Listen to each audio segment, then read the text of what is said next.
राधे राधे महाराज जी। महाराज जी, बिस्तर पर बैठकर हम नाम जप कर सकते हैं क्या? हाँ, जरूर कर सकते हैं। शौचालय में भी बैठकर कर सकते हैं। अपवित्र पवित्रो वा सर्वावस्थांगतोपि वह या स्मरेत पुंडरीकाक्षम सवायाभ्यंतर शुचि।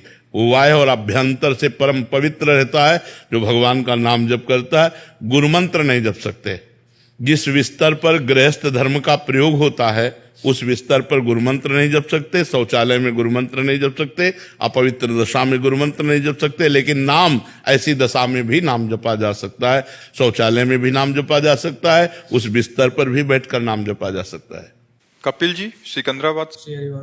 श्री हरिवंश महाराज जी। महाराज जी, गोस्वामी तुलसीदास जी महाराज जी कहते हैं कि जा पर कृपा राम की हुई ता पर कृपा करें सब कोई। महाराज जी, लेकिन महाराज जी फिर भी देखा जाता है कि लोग पूर्व में भी और अभी भी भगवत प्राप्त महापुरुषों से भी द्वेष करने लग जाते हैं। महाराज जी, ऐसा इसका भाव या इसका रहस्य क्या है?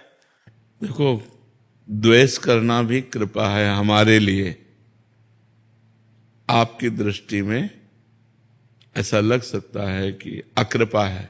वो व्यक्ति उस भागवतिक पुरुष के ऊपर अकृपा कर रहा है जो द्वेष कर रहा है, लेकिन भागवतिक दृष्टि से देखो तो कृपा कर रहा है। वो द्वेष करके जब प्रतिकूलता और अपमान करेगा तो उसको अपनी स्थिति का अनुभव होता है। जब हृदय शांत और निर्विकार होता है तो वो उसकी स्थिति का अनुभव कराने में, स्थिति को परिपक्व करने में सहयोगी हुआ तो कृपा हुई कि नहीं? नहीं। मान लो आप अपमान करते हैं और हमारी मुस्कुराहट ज्यों की त्यों रहती है, हमारे हृदय में कोई हलचल नहीं होती, तो आप हमारी स्थिति का बोध कराने वाले हुए ना, तो आप कृपा की ना हमें हमारे ऊपर, इसलिए अकृपा है नहीं। सब पर भगवान की जो कृपा है वो सब तरह से आती है। भगवान की कृपा अनुकूलता में भी है और प्रतिकूलता में भी है, सम्मान में भी है, अपमान में भी है, आदर निरादर, निंदा स्तुति, सब में भगवान की कृपा को जो देखता है वही वास्तविक देखता है। जो ऐसा नहीं देखता अभी उसकी दृष्टि ठीक नहीं है। समझ पा रहे हैं? एक शिष्य जो उनसे समर्पित है उसका क्या कर्तव्य है? अगर कोई उनके गुरु की निंदा करता है तो कान में अंगुली डाल के चल देना चाहिए, क्योंकि संसार की अलग अलग दृष्टि है। तो वो अपनी दृष्टि में है, लेकिन हम देख रहे हैं हमारे भगवान इस रूप में भी है, हमारे भगवान इस रूप में है। तो निंदा और प्रशंसा ये सबकी होती रहती है, भगवान से लेकर के भगवत भक्तों से लेकर सबकी।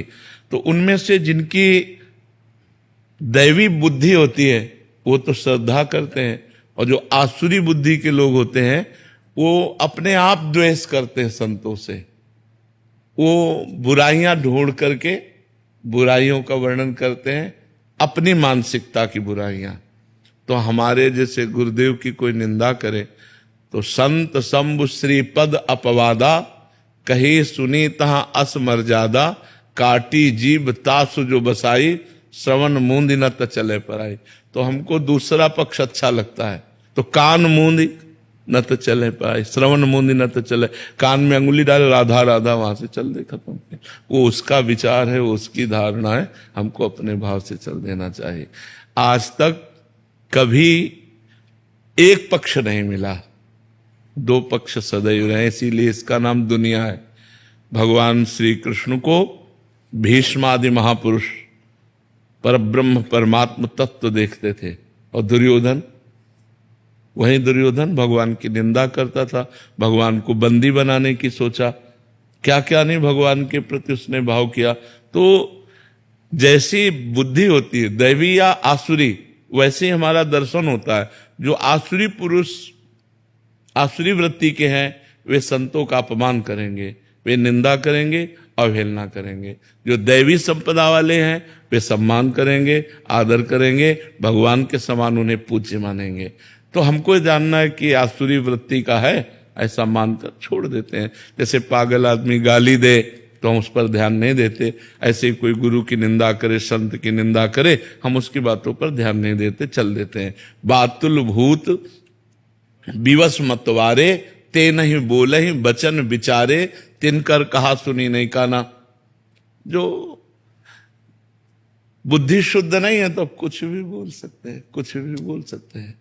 तो इसलिए हमको उनकी बातें नहीं सुननी चाहिए, वहां से चल देना चाहिए, न क्रोध करना चाहिए, न जवाब देना चाहिए। उत्तम बातें हैं। का बहुत सारे चरित्र आपके श्रीमुख से सुने हैं, तो भक्तों के चरित्र में बहुत बड़ी बड़ी प्रतिकूलताएं आती हैं। एक अन्य सामान्य जीव से बहुत बड़े स्तर की, तुलसीदास जी महाराज जी हों, मीरा जी महाराज हों, नामदेव जी, सुखुबाई, मतलब वो एक वैसे सच्ची बात समझो, ये प्रतिकूलता करने वाले डंडे हैं और इनके ऊपर फहराता है भक्तों का झंडा। अगर प्रतिकूलता ना हो तो इतनी ख्याति संतों की ना हो। संतों की ख्याति ही होती प्रतिकूलता से। अगर मीरा जी को उनका देवर इतनी प्रतिकूलता न देता तो मीरा जी की महिमा प्रकाशित नहीं होती। हिरण्यकश्यप प्रहलाद जी को इतना कष्ट न देता तो महान भक्तराज प्रहलाद की इतनी महिमा प्रकाशित ना होती। तो थोड़ी देर के लिए हमें दिखाई देता है कि ये भक्त को नीचा दिखा रहे हैं, लेकिन सही बात मानो तो भक्त को ऊंचा फहराने वाले वही लोग होते हैं जो उनकी कड़ी निंदा करते हैं, उनका कड़ा विरोध करते हैं, वही प्रकाशित कर देते हैं। ये भी भगवत प्रेरित होते हैं। नहीं तो किसकी सामर्थ्य है सीम की चाप सके को तासु, बड़ रखवार रमापति जासु। भगवान के दास का कोई बाल बांका भी कर सके, किसकी ताकत है? एक तरफ भगवान भक्त की रक्षा का कवच बनते हैं और दूसरी तरफ दुष्ट को पावर देते हैं कि गाली दो, निंदा करो। उन्हीं का बल है, नहीं तो किसकी सामर्थ्य है? वैष्णव अपराध, भक्त अपराध, संत अपराध, साधु अवज्ञा तुरंत भवानी, कर कल्याण अखिल के हानि। उसी समय उसका नाश हो जाए। लेकिन भगवान उसको बल देते हैं, क्यों? भक्ति की महिमा प्रकाशित करने के लिए, कि मेरे भक्त में इतनी सामर्थ्य होती है। ये तभी समझ में आता है जब कोई विरोधी विरोध करता है। फिर उसके ही अंत में देखा जाता है कि महाराज जी जो विरोध कर रहा है वो उसका भी पतन हो जाता है महाराज जी। हाँ, क्योंकि विरोध करने से मतलब थोड़ा लंबा समय लगता है। हाँ, नाश तो बिल्कुल बिल्कुल सर। वो तो वैष्णव निंदा या वैष्णव अपराध वज्र की लीक है, उसे भोगना पड़ेगा। वो किसी प्रायश्चित से नष्ट नहीं होता, उसे अवश्य में भोक्तव्यम कृतम कर्म शुभाशुभम, ये बिल्कुल भोगना पड़ता है। इसलिए बहुत सावधान रहे। संतों को पहचानना बहुत कठिन है। संतों के कई परिवेश होते हैं, बताया नहीं। जैसे एक संत हैं जो नंगे घूम रहे हैं, श्री सुखदेव जी, और एक संत है जो राजा बने बैठे हुए हैं, जनक जी। एक संत है जो केवल दुर्वांकुर दूर का रस पीते हैं, दुर्वासा जी, और एक संत है अम्बरीश जी, चक्रवर्ती सम्राट है। दुर्वासा जी को भी भ्रम हो गया कि अम्बरीश ऐसा कैसे हो सकता है, और सुदर्शन चक्र हर समय अम्बरीश जी की सुरक्षा मिला। संत वेश से नहीं, संत स्थिति कहते हैं। वेश मात्र में तो भुलावा भी हो सकता है, छलावा भी हो सकता है, लेकिन संत स्थिति होती है। अगर बिल्कुल बिल्कुल वो पैंट शर्ट में भी है और स्थिति है तो वो संत है।